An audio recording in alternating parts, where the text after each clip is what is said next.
बात करेंगे चरखी दादरी और कुरुक्षेत्र की। कुरुक्षेत्र में इस बार चुनावी मूड जनता का कैसा और क्या कुछ वहां पे सियासी समीकरण। लाडवा विधानसभा की बात की जाए तो लाडवा विधानसभा से काफी हॉट सीट मानी जाएगी हरियाणा में लाडवा विधानसभा, क्योंकि वहां से मुख्यमंत्री नायब सिंह सैनी चुनाव लड़ रहे हैं और उनके सामने वर्तमान में विधायक कांग्रेस के मेवा सिंह। अगर लाडवा की बात की जाए तो ये कहा जा रहा है कि सीएम नायब सिंह सैनी को वहां से उतारकर भाजपा ने सैनी समाज को साधने की कोशिश की है। लाडवा एक ऐसी विधानसभा सीट है, वहाँ से सैनी बहुल्य क्षेत्र है, सबसे ज्यादा अगर वहाँ पर आते हैं तो सैनी मतदाता हैं, तो कहीं ना कहीं खास फैक्टर को देखते हुए नायब सिंह सैनी ने सेफ सीट चुनी। चरखी दादरी में सियासी समीकरण कैसा इस बार? चरखी दादरी जिले में 2 विधानसभा क्षेत्र आती है, जिसमें चरखी दादरी और बरडा। इस बार चरखी दादरी जो विधानसभा जो सीट है, ये एक हॉट सीट है। इस सीट पर यहाँ पर भारतीय जनता पार्टी से, जो कि सुनील सांगवान है, पूर्व मंत्री सतपाल सांगवान के बेटे हैं, जेल विभाग से जेलर पद से वीआरएस लेने के बाद में भारतीय जनता पार्टी में शामिल हुए हैं और शामिल होने के बाद में भारतीय जनता पार्टी से यहाँ से प्रत्याशी के रूप में उतरे हैं। जी प्रदीप, चरखी दादरी में विकास जो है कितना हुआ है, जनता कितनी खुश है वहाँ? यहाँ का जो विकास है वो कैसे, यहाँ सड़कों पर विकास बिल्कुल कैसा दिखाई दे रहा है, यहाँ यही पता नहीं चलता कि सड़क पर गड्ढे हैं या गड्ढों में सड़क है। हाजिर आपके सामने हमारे खास प्रोग्राम मूड हरियाणा में। तो आज बात करेंगे चरखी दादरी और कुरुक्षेत्र की। चरखी दादरी से हमारे साथ हमारे संवाददाता प्रदीप साहू जुड़ चुके हैं और कुरुक्षेत्र से अशोक यादव जो है हमारे संवाददाता जुड़ चुके हैं। तो आज बात करेंगे कि आखिरकार क्या कुछ मुद्दे हैं, किन मुद्दों को लेकर इस बार जनता चुनावी मैदान में उतरेगी और चुनावी हवा का रुख चरखी दादरी और कुरुक्षेत्र में कैसा है। तो चलिए शुरुआत करते हैं। तो पहले मैं आपसे पूछना चाहूंगी अशोक जी की धर्म नगरी कुरुक्षेत्र और महान भारत की नगरी कुरुक्षेत्र में इस बार चुनावी मूड जनता का कैसा और क्या कुछ वहां पे सियासी समीकरण है? देखिए, सबसे पहले मैं आपको बताना चाहूंगा, कुरुक्षेत्र ये धरती ऐसी धरती है, यहाँ पर महाभारत का युद्ध हुआ है और युद्ध की भूमि के नाम से ये कुरुक्षेत्र को जाना जाता है जी। और गीता का उपदेश इसी स्थली पर हुआ है, जहाँ भगवान श्री कृष्ण ने अर्जुन को संदेश दिया कि कर्म करो, फल की इच्छा ना रखो। तो जाहिर है पर्यटन नगरी है कुरुक्षेत्र। और कुरुक्षेत्र की बात की जाए तो कुरुक्षेत्र जिले में 4 विधानसभाएं हैं, लाडवा विधानसभा, रादौर विधानसभा, पेहवा और थानेसर। और चारों विधानसभाओं पर कैंडिडेट्स उतर चुके हैं और लगातार प्रचार प्रसार जारी है। थानेसर की बात की जाए तो थानेसर से कांग्रेस के कैंडिडेट अशोक अरोड़ा हैं और वहीं भारतीय जनता पार्टी से जो प्रदेश सरकार में मंत्री हैं सुभाष सुधा, वो अपनी किस्मत आजमा रहे हैं। लाडवा विधानसभा की बात की जाए तो लाडवा विधानसभा से काफी हॉट सीट मानी जाएगी हरियाणा में लाडवा विधानसभा, क्योंकि वहां से मुख्यमंत्री नायब सिंह सैनी चुनाव लड़ रहे हैं और उनके सामने वर्तमान में विधायक कांग्रेस के मेवा सिंह। इसी प्रकार से जो शाहबाद रिजर्व विधानसभा है, वहां से जो जननायक जनता पार्टी है, पहले हुआ करते थे रामकरण काला, जो हाल के दिनों में जननायक जनता पार्टी को छोड़कर कांग्रेस का दामन थाम लिया है, तो वो कांग्रेस से उम्मीदवार है और भारतीय जनता पार्टी के युवा उम्मीदवार है जो पढ़े लिखे हैं, जिन्होंने बीएससी की हुई है, सुभाष कलसाना, उनको उतारा हुआ है।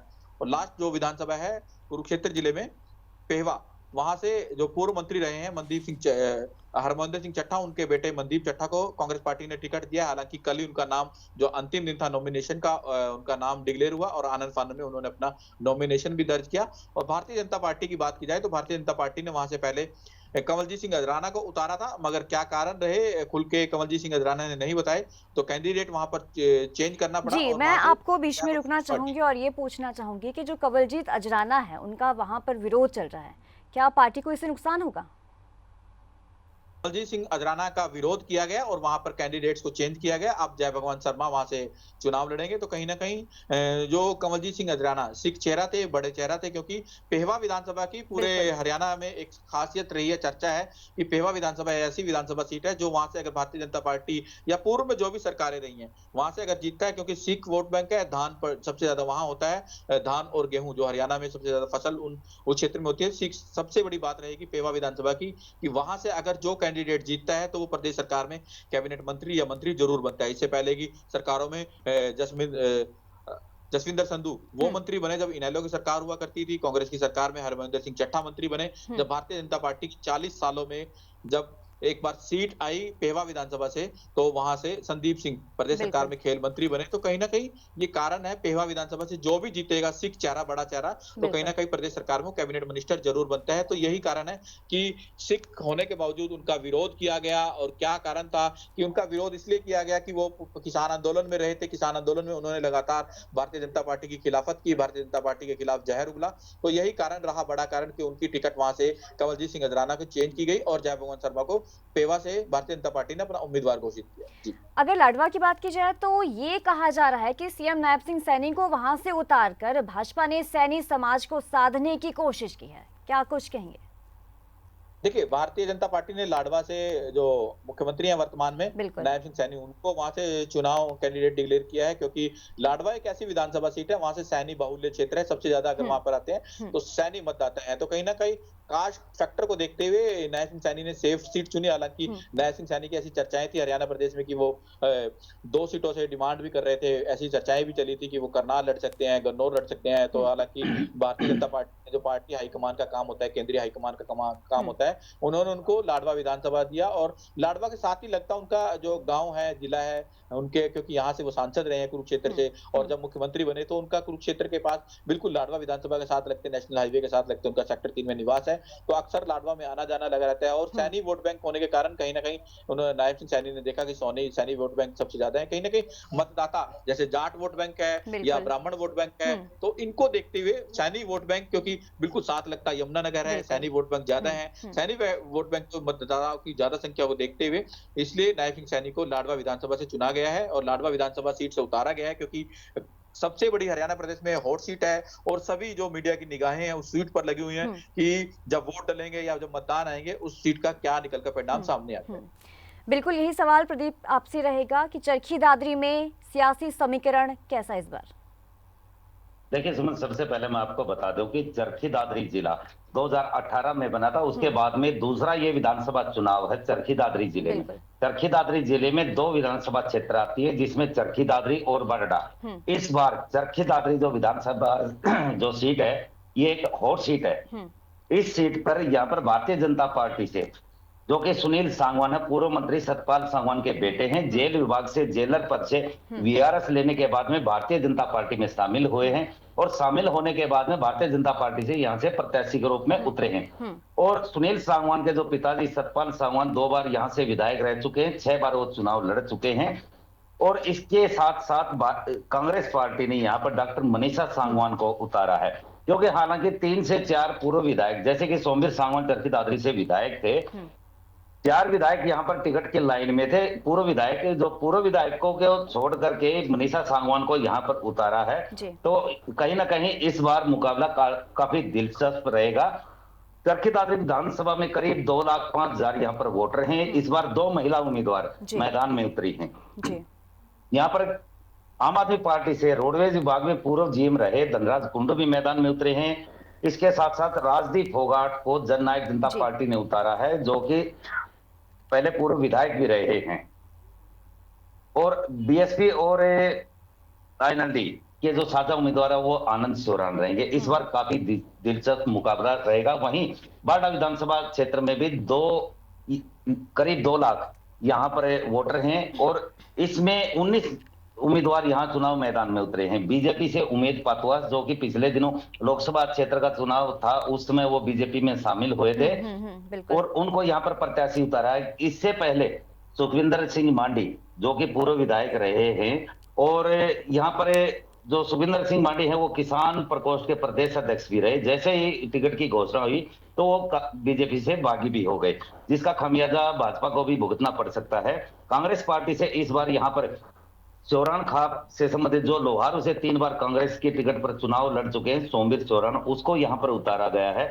जैसे ही कांग्रेस की टिकट यहाँ पर घोषणा हुई उसके बाद से कांग्रेस में भी कुछ बगावत शुरू हो गई है, क्योंकि उनको भारी प्रत्याशी बताया जा रहा है। जो कांग्रेस के जो प्रत्याशी हैं सोमवीर चौरान, वो उनका जो गांव है वो लोहारू विधानसभा में है और 3 बार लगातार वो लोहारू विधानसभा से कांग्रेस की टिकट से भी आ रहे हैं। यहाँ पर जननायक जनता पार्टी ने इस बार कर्नल यशवीर हंसावास को मैदान में उतारा है। आम आदमी पार्टी ने राकेश चांदवास को उतारा है। आईएनएलडी ने विजय पचगांव को, जबकि भारतीय किसान पार्टी, ये एक बारडा विधानसभा जो क्षेत्र है, किसान आंदोलन की धरती के नाम से इसको जाना जाता है।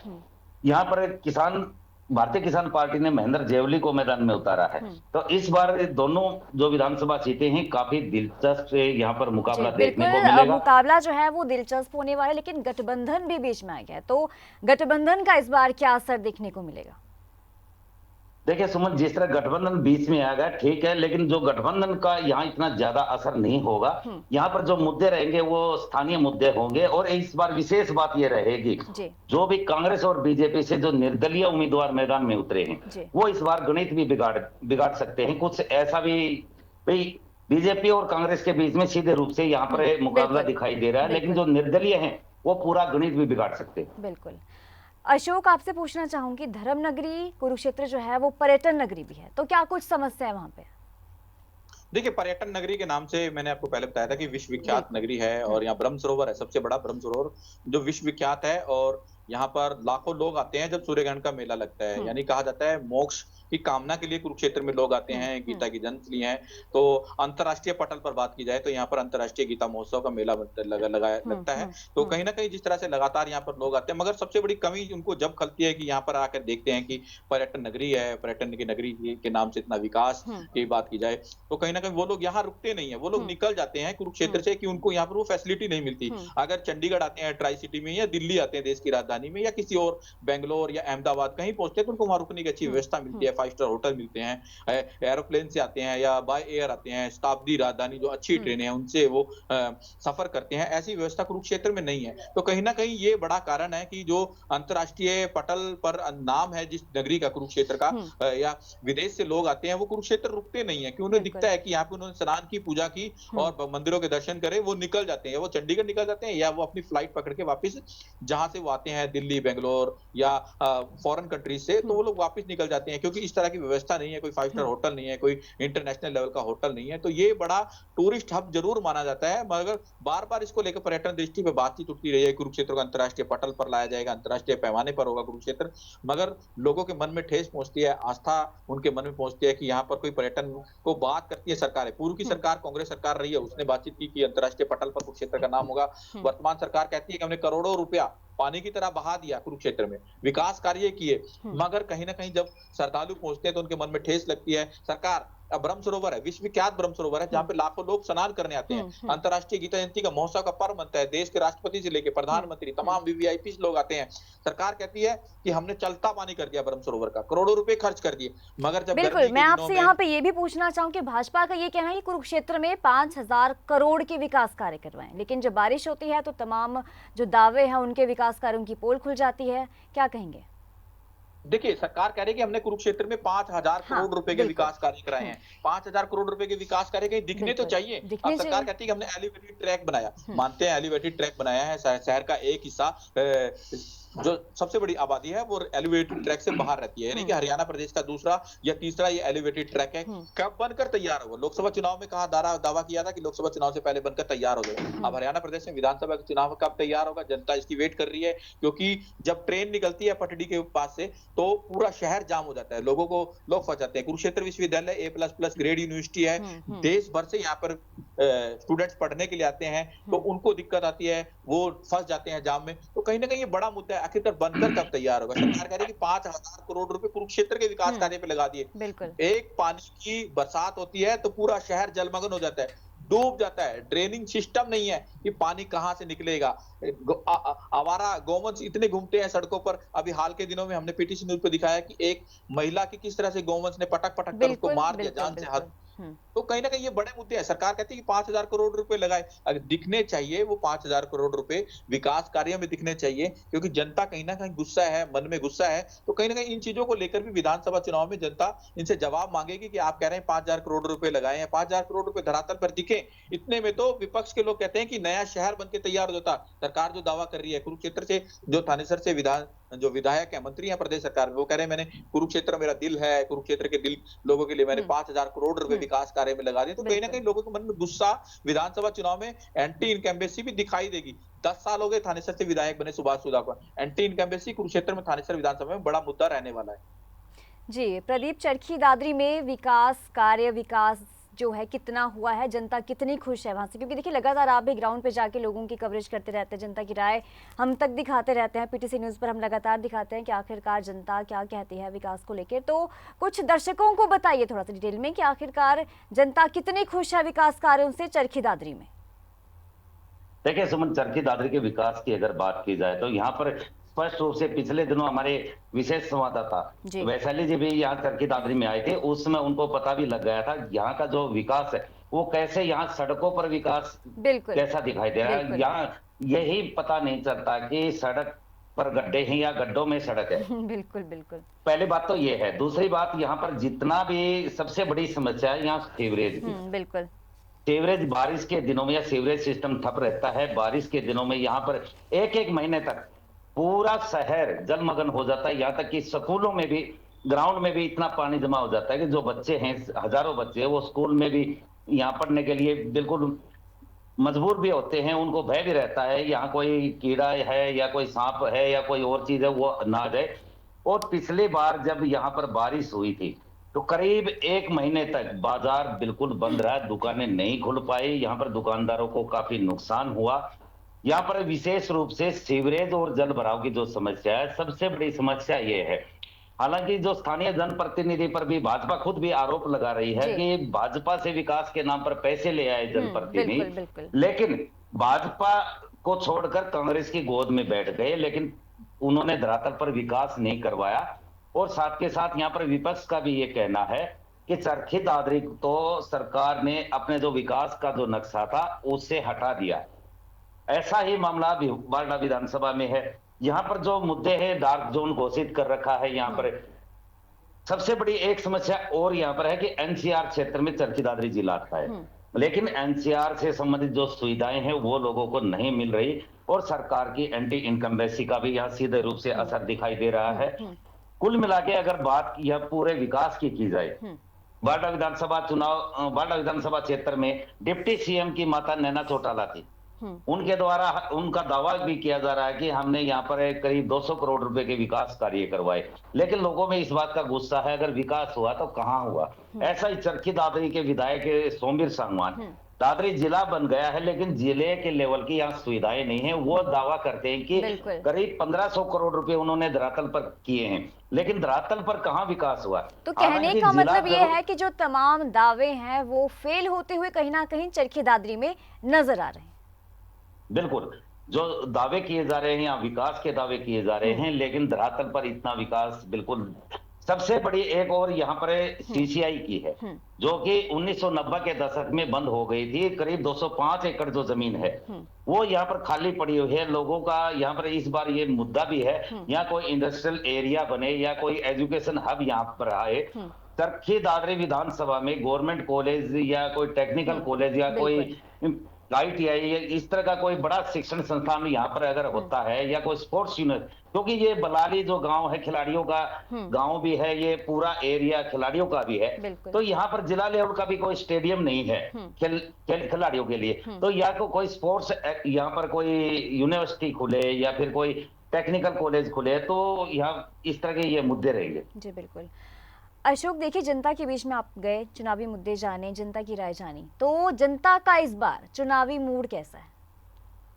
देखिए, कुरुक्षेत्र जिले की बात की जाए तो कुरुक्षेत्र जिले में एंटी इनकम्बेंसी बड़ा मुद्दा दिखाई दे रहा है, क्योंकि एंटी इनकम्बेंसी को लेकर चारों विधानसभा की बात करूंगा। कुरुक्षेत्र की थानेसर विधानसभा, यहाँ से प्रदेश सरकार में मंत्री हैं सुभाष सुधा, एंटी इनकम्बेंसी को लेकर विरोध हो रहा है उनका, क्योंकि लगातार लोग कह रहे हैं कि 10 साल हो गए, 10 साल से हमने देख लिया, तो बड़ा मुद्दा है। और अब जनता कहीं ना कहीं बदलाव चाहती है। जिस तरह से हम ग्राउंड जीरो पे जा रहे हैं, ग्राउंड जीरो में लोगों से बातचीत कर रहे हैं। और जो लाडवा विधानसभा है, लाडवा विधानसभा क्योंकि विपक्ष के वहां से विधायक हैं मेवा सिंह, तो अब की बार भारतीय जनता पार्टी ने वहां से, जो हरियाणा प्रदेश की हॉट सीट है, वहां से खुद नैब सिंह सैनी अपनी किस्मत का फैसला आजमा रहे हैं। तो कहीं ना कहीं वहां पर उनको अगर बात की जाए तो सैनी मतदाता जरूर वो अपने पक्ष में ले सकते हैं, मगर कहीं ना कहीं जाट मतदाता उसके बाद सबसे ज्यादा संख्या में दिखाई देते हैं। तो जाट मतदाता भी कहीं ना कहीं नैब सिंह सैनी के पक्ष में जाते हुए जरूर दिखाई देंगे। और जो तीसरी विधानसभा है शाहबाद मारकंडा, जो GT रोड पर दिल्ली अमृतसर या चंडीगढ़ अमृतसर हाईवे पर वो विधानसभा स्थित है, मगर वहां पर नशा का बड़ा मुद्दा है। नशे को लेकर आज तक किसी ने भी बातचीत नहीं करी और मिनी संसारपुर के नाम से उसे जाना जाता है, क्योंकि वहाँ की जो खिलाड़ी हैं हॉकी के पटल पर, अंतर्राष्ट्रीय स्तर पर, वहाँ से जितने भी खिलाड़ी रहे हैं देश में, उन्होंने भारत में नाम रोशन किया है। चाहे वो ऋतु रानी रही हो, रानी रामपाल रही हो, भारतीय हॉकी की कप्तान रही हैं, तो वो शाहबाद, जिसे हॉकी का मदीना भी, मक्का भी कहा जाता है, तो खिलाड़ी हैं, मगर वहाँ सबसे बड़ा गढ़ नशे का गढ़ होने की वजह से लोग बदनामी चाहते हैं, और बदनामी होती है तो लोग सामने नहीं आते। नौजवान लोग नशे की गिरफ्त में जाके मौत के शिकार में हो रहे हैं, तो इसको दूर करने के लिए किसी ने अभी तक बातचीत नहीं की है। मारकंडा नदी बिल्कुल साथ लगती है, जब बारिश का मौसम होता है तो तबाही का मंजर, यानी कि जब लोग देखते हैं डूब जाते हैं और उनको बचाने के लिए कोई व्यवस्था के प्रबंध नहीं हो पाते, तो लोग कहीं ना कहीं डर के साए में जीते। ये बड़ा इशू शाहबाद मारकंडा में रह सकता है। और पंजाब के साथ लगती बिल्कुल विधानसभा, पेहवा विधानसभा, पेहवा विधानसभा में इसी तरह से भारतीय जनता पार्टी दावे कर रही है कि हमने करोड़ों रुपए खर्च कर दिए सरकार के और लोगों के लिए ये विकास कार्य किए हैं, मगर धरातल पर वहां कुछ नहीं हुआ है। क्योंकि अंतर्राष्ट्रीय पटल पर लोगों को अगर कोई हॉकी की या कोई साइकिलिंग की चैंपियनशिप होती है, तो दिल्ली जो नेशनल हाईवे 52 है, 52, वहां पर जो खिलाड़ियों को जान हथेली पर रखकर अपनी साइकिलिंग की चैंपियनशिप करनी पड़ती है, और एक दो बार खिलाड़ी मौत के आगोश में भी समा चुके हैं। मगर कहीं ना कहीं सरकार इस तो जो मूलभूत सुविधाएं हैं छात्र छात्राओं के लिए, अब कुरुक्षेत्र की बात की जाए, थानेसर विधानसभा में कुरुक्षेत्र में A++ ग्रेड यूनिवर्सिटी तो जरूर है, मगर यहाँ से पढ़ लिखने के बाद हर युवा की मन में इच्छा होती है कि उनको नौकरी मिले। नौकरी के लिए उनको दिल्ली, नोएडा या बेंगलोर, इन शहरों की तरफ रुख करना पड़ता है। अब कुरुक्षेत्र में इतने बड़े बड़े इंडस्ट्रीज हैं, होटल हैं, औद्योगिक नगरी है, पर्यटन नगरी है, यहाँ से होटलों से और तमाम जो औद्योगिक नगरों से, कारखानों से जो कूड़ा निकलता है, कूड़े को डिस्ट्रॉय करने कोई प्लांट ही नहीं, यहाँ से करनाल ले जाया जाता है, वहां पे डिस्ट्रॉय किया जाता है। तो कहीं ना कहीं ये बड़े मुद्दे हैं, औद्योगिक नगरी है, पर्यटन नगरी है, तो इन मुद्दों की तरफ भारतीय जनता पार्टी को ध्यान नहीं दे रही है। क्योंकि भारतीय जनता पार्टी को चाहिए कि करोड़ों रुपए खर्च कर रहे हैं, विकास कार्यों का दावा कर रहे हैं, इन मुद्दों की तरफ भारतीय जनता पार्टी को ध्यान देने की बड़ी जरूरत है। प्रदीप, देखिए, भाजपा कांग्रेस दोनों ने चुनावी बिसात बिछा दी है, तो क्या लगता है कहाँ ज्यादा कांटे की टक्कर है इस बार? देखिए सुमित, चरखी दादरी और बारडा विधानसभा दोनों ही जगह है। यहाँ पर हालांकि दोनों पार्टियों द्वारा मजबूत कैंडिडेट मैदान में उतारे हैं।